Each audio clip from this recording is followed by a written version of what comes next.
Okay, so we've all been there, right? That moment of sheer frustration when you finally break down and call tech support. It can honestly feel like you're just shouting into a void.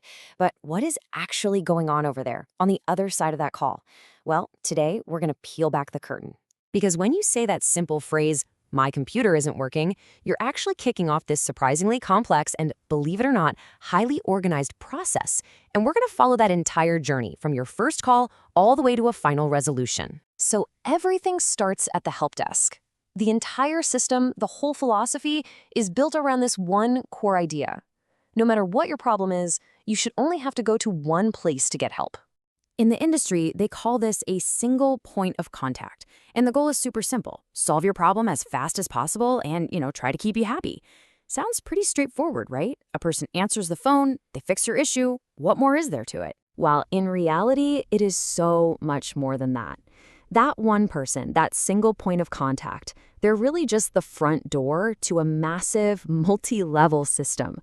So come on, let's step through that door and see how this whole thing really works. So every single call, every email, every chat message you send to a help desk, it has a name. It's called an incident.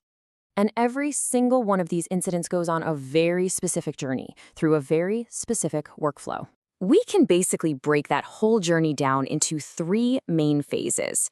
First, you've got the initial contact. That's when your problem officially enters the system. Second, the system itself takes over to sort things out and route it. And finally, phase 3, the resolution phase. That's where your problem, hopefully, actually gets fixed. Okay, so phase 1 is all about documentation and verification. The agent gets your call, they authenticate that you're supposed to be calling them, maybe by checking a serial number or a support contract, and then crucially, they log the incident.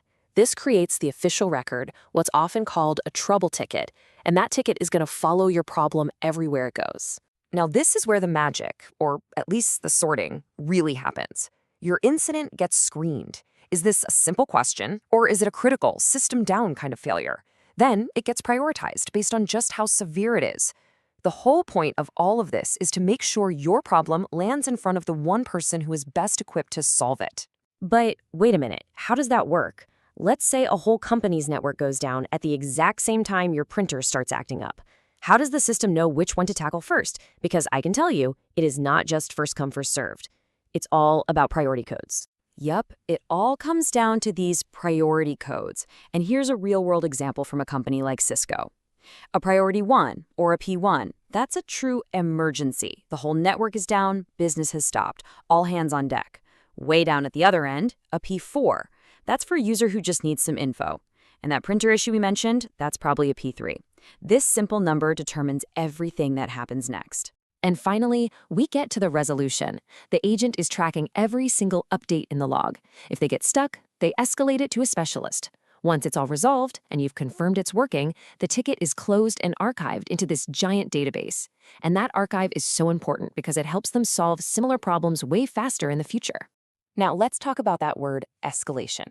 It sounds kind of negative, doesn't it? Like something went wrong, but it's not.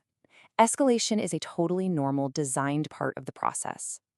Think of it this way. The frontline agent's job is to solve the most common problems.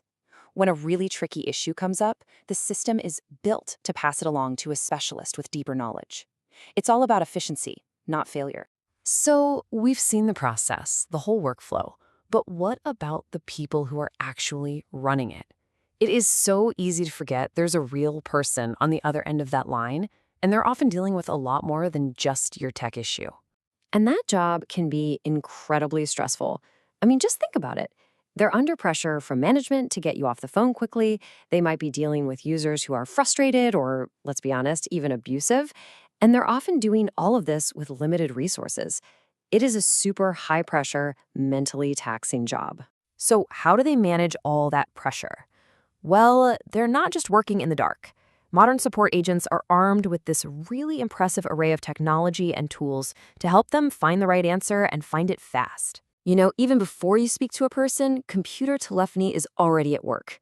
That automated voice that greets you, asks you to press 1 for sales, that's usually an automated call distributor, or an ACD.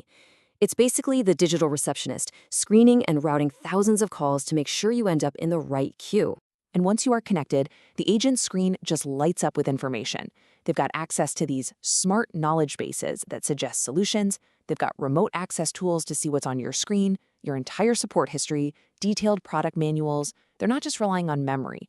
They are expert information navigators. And all these new tools have fundamentally changed the job itself. It used to be that phone support was all about having a great memory and being a fantastic listener.